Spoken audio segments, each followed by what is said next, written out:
नाही, आमच्या माध्यमातून नाही तक्रार झाली, नागरिकांनी तक्रार केलेली होती आणि नागरिकांनी सांगितलं इथं काहीतरी अनुचित प्रकार होतोय. तेव्हा तिथं पोलीस गेले, तिथं 2 गाड्या पकडल्या. त्या गाड्यांमधली एक महिला होती आणि तिथले 4-5 मुलं होती. त्यांना पकडलं. त्यांच्याकडे मतदार याद्या सापडल्या, त्यांच्याकडे एक वही सापडली. त्याच्यामध्ये असं लिहिलं होतं, नावं लिहिली होती, कुणाला किती पैसे दिले ते लिहिलं होतं, काही पैसे सापडले.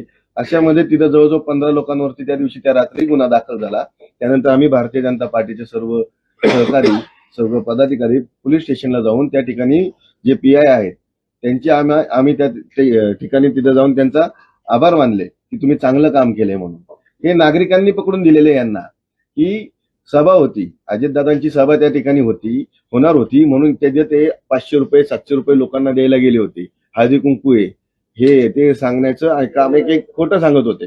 दादांच्या सभेसाठी ते पैसे वाटत होते लोकांना की दादांच्या सभेला गर्दी व्हावी, हे व्हावी. त्यामुळे आणि पहिल्यांदा दादांचा नारळ फोडायला काय पैसे वाटावे लागतात? एवढा मोठे राज्याचे उपमुख्यमंत्री येणारे, नुसतं पोस्ट टाकली तर तिथं 10,000 लोक यायला पाहिजे ना. पैसे वाटून लोक कशाला बोलवली पाहिजे तिथं? त्याकरता हे भारतीय जनता पार्टीचे उमेदवारांनी कोणाला पैसे गोळा करून तिथं नारळ फोडायला बोलवलं नाही.